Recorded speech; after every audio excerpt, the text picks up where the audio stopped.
नमस्कार मित्रांनो, स्वागत आहे तुमचं आजच्या नवीन व्हिडिओमध्ये। तर मित्रांनो बघा, आता हे शेत आपण पहाडी उपटून तयार केलेलं आहे। याला जवळपास 10 दिवस झाले मित्रांनो, हे तयार करून ठेवलेलं आहे। पण 2 वर्ष डिप्पी जळाली। डिप्पी जळाल्याच्या नंतर आता आमच्या डिप्पीवर कनेक्शन 40 लोकांचं आहे मित्रांनो। तर आता काहींचं म्हणणं काय आहे की समजा 20 लोकांना वेगळी डिप्पी घ्या, ते जुनी आणि एक नवी आणा। तर याच्यामध्ये आमचे 10-12 दिवस निघून गेले आहेत। हे बघा, आता नोव्हेंबर गेला, आता डिसेंबर येऊन राहिला आणि शेतकऱ्याची मरमर बघा तुम्ही। नेमकं ज्यावेळेस शेतकऱ्याला काही पीक पेरायचं असलं की त्याच्या मागे 17 भानगडी लागतात, 17 अडचणी येतात। आता नेमकंच गहू पेरणीचा टाईम शेतकऱ्याचा आणि डिप्पी जळण्याचा टाईम एकच। 2 वेळेस 8 दिवस, म्हणजे 8 दिवसाच्या आत 2 वेळेस डिप्पी जळाली मित्रांनो। गहू ज्वारी हे जे धान्य शेतकरी पूर्ण देशाला पुरवतो, तर याचं म्हणजे महत्त्व काही लोकांना कळत नाही शेतकऱ्याचं, की शेतकरी म्हणजे काहीच वाटत नाही लोकांना। पण खरी हकीकत शेतकऱ्याची जेव्हा तुम्ही शेतकऱ्याच्या शेतामध्ये येऊन बघसाल, तेव्हाच तुम्हाला खरी स्टोरी शेतकऱ्याची कळेल मित्रांनो। शेतकऱ्याला किती कष्ट सोसावं लागतात, किती अडचणीतून अडचणीला सामोरं जावं लागतं। फक्त गव्हाला तुम्ही ज्यावेळेस पोळी खाता त्यावेळेस तुम्हाला आनंद वाटतो, पण शेतकऱ्याला त्या एका पोळीसाठी, ह्या गव्हासाठी किती प्रयत्न करावे लागतात, रात्रंदिवस झटावं लागतं मित्रांनो। तेव्हा चालून पूर्ण देशाला ज्वारी गहू हे धान्य खायला लागतं। पण याचं महत्त्व कोणालाच नाही। आता हे बघा तुम्ही, अशा पद्धतीनं आता इतकं कंडिशन अवघड झालं शेतकऱ्याचं की आता एकदम आता डिप्पी भरून आणणार आम्ही, आणि एक 4-5 दिवस झाले मोटर सुरू झाले की लगेच इंजिनियर येणार, लगेच म्हणणार वर्गणी जमा करा, 500-500 1000 रुपये लगेच तयार राहणार देऊ। आता सध्या डिप्पी बंद आहे त्याच्यामुळे तो काहीच मानलेला नाही, पण लगेच त्याची लाईट कट करण्याची तयारी असते। आता हे बघा, हे घासासाठी रान तयार केलेलं आहे आपण, हे बघू शकता तुम्ही, दांड ओढलेत मी। आता हे शेळ्याला घास टाकायचा आहे आपल्याला। याच्यामध्ये पाणी असून पण उपयोग नाही मित्रांनो, पाणी थोडं आहे आपल्याला, पण त्याचा उपयोग घेण्यासाठी आपल्याला साधन नाही तेवढं। आता डिप्पी भरून आणणं पूर्ण त्याच्यामध्ये 8 दिवस जातात। त्याच्यानंतर आता मोटर आपली 2 वर्ष झाली बंद पडलेली आहे, त्याच्यामुळं त्याच्यात पण आता मोटरचं काही काम निघतं का ते पण अडचणी। त्याच्यानंतर आपण वायर द्या, तिकडं दिसतं का मंदिर, त्या मंदिरापासून आपण लाईट आणलेली इकडं वरती जवळपास 1000 मीटरचं अंतर आहे मित्रांनो, तिथून लाईट इकडं आणलेली आहे।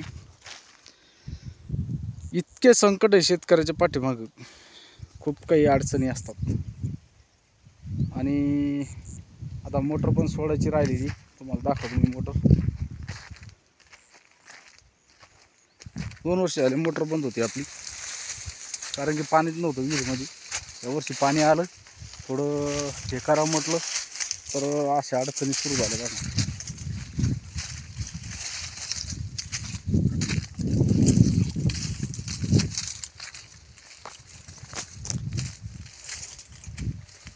मोटर जोडून ठेवली, पण आता माणसं अवेलेबल नसल्यामुळं आपण ती मोटर सोडली नाही।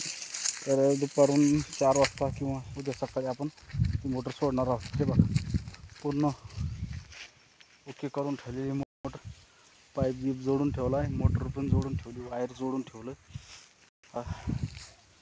हे बघा, ते विहिरीतलं पाणी दाखवतो, पाणी इतकं म्हणण्याचं तात्पर्य म्हणजे तुम्हाला सांगतो, एक 2 परस पाणी आहे समजा, ते 2-3 परस असेल समजा, म्हणजे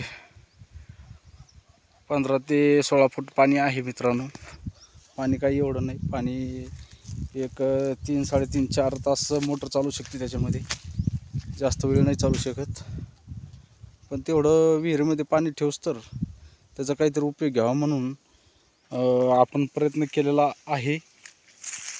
आता तुम्हाला सांगतो त्याचा खर्च लावा मित्रांनो. तुम्हाला सांगतो मी, आता मला मोटर दुरुस्त करायला याला 500 रुपये ती लागली समजा. त्याचं वायरिंग हे ते आणायला ते 500 रुपये. त्याच्यानंतर आता 7-7 हजार रुपये आम्ही डिप्पीचे गेलेले आहेत, म्हणजे स्पेशल डिप्पी घेण्यासाठी. एका समजा आता जुनी डिप्पी घेतली म्हणून 7-7 हजार रुपये आमच्याकडे लावले, ते 7 हजार रुपये देणं आहे. परत आता तुम्हाला सांगतो, जर मोटर जळाली तर तिला 2 हजार रुपये लावणार आहे, म्हणजे 9 हजार रुपये. आणि हे 9.5 हजार रुपये हेच झाले. त्याच्यानंतर 500 रुपये जर इंजिनियर आला आणि त्याने जर लाईनमधनं जर मागितली तर त्याला 1500 रुपये देणं आहे त्याला. त्याच्याशिवाय आणि ते 100% येणार मित्रांनो. तुम्हाला आल्यानंतर पण मी तुम्हाला एक व्हिडिओ टाकेल, कारण की लोकांचे धंदे असे की हे शेतकऱ्याला असे अडचणीत बघून परेशान करतायत. आणि तुम्हाला सांगतो, इतके परेशानी आहे शेतकऱ्याची, खूप परेशानी. ते 100% पैसे मागणार. ज्या दिवशी तुम्ही माझ्याकडे आले तर मी तुम्हाला 100% व्हिडिओ टाकेल, कारण की हे बरोबर 100% येणार. 2 दिवस मोटर चालली, डिप्पी एकदा दुरुस्त केली आणि 2 दिवस मोटर चालली की बरोबर 3-4 दिवसाला ते वर्गणी मागायला येणार. तर अशा पद्धतीनं शेतकऱ्याची परेशानी आहे मित्रांनो. काय सांगा तुम्हाला, तुम्ही जर शेतकरी असाल तर तुम्हाला नक्की कळेल आणि नक्की तुमच्या लक्षात आलेलं असेल. अशा अडचणी तुमच्याकडे आहे की नाही कमेंटमध्ये नक्की सांगा. आणि काय आता हे दांड ओढून ठेवलीत, शेळ्यांना खूप अडचण येऊ लागली. म्हणलं बघू, पण त्याचं काय मुहूर्त लागणार मित्रांनो. आता उद्या येणार आहे म्हणते डिप्पी आल्याच्या नंतर बसवल्याच्या नंतर परत त्याची 1 दिवस चार्जिंग. आणि आता हे दिवसाचा समजा गॅप होता, आता सोमवारपासून परत रात्रीचा गॅप लागणार, म्हणजे रात्रीचं झाटावं लागणार. परत लाईट आता कशी चालती कशी नाही काय माहिती, डिप्पीमुळं कळलं आता ह्यावेळेस चालती का परेशान करते. शेतकरी जीवन खूप अवघड आहे मित्रांनो. गव्हाची पोळी खायला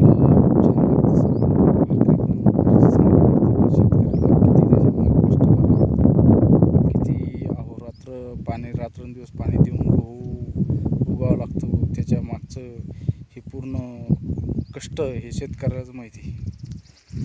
भाव कमी जास्त करणाऱ्याला काही नाही वाटत, पण खरं दुःख शेतकऱ्याला ज्यावेळेस तो शेतकरी इथं रात्रंदिवस कष्ट करून या पिकाला उगवून तुमच्यापर्यंत पोहोचवतो, सगळ्या जगाला पोषवितो, जगाचा पोशिंदा उपाशी राहून रात्रंदिवस कष्ट करतो आणि पूर्ण जगाला हे पीक म्हणजे खायला अन्न पुरवतो.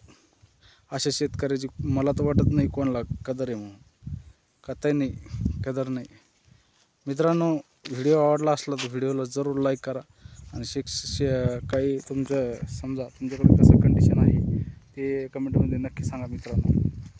आणि आपल्या चॅनलला जर तुम्ही नवीन असला तर चॅनलला जरूर सबस्क्राईब करा मित्रांनो. भेटूया अशा नवीन व्हिडिओमध्ये. जय जवान जय किसान.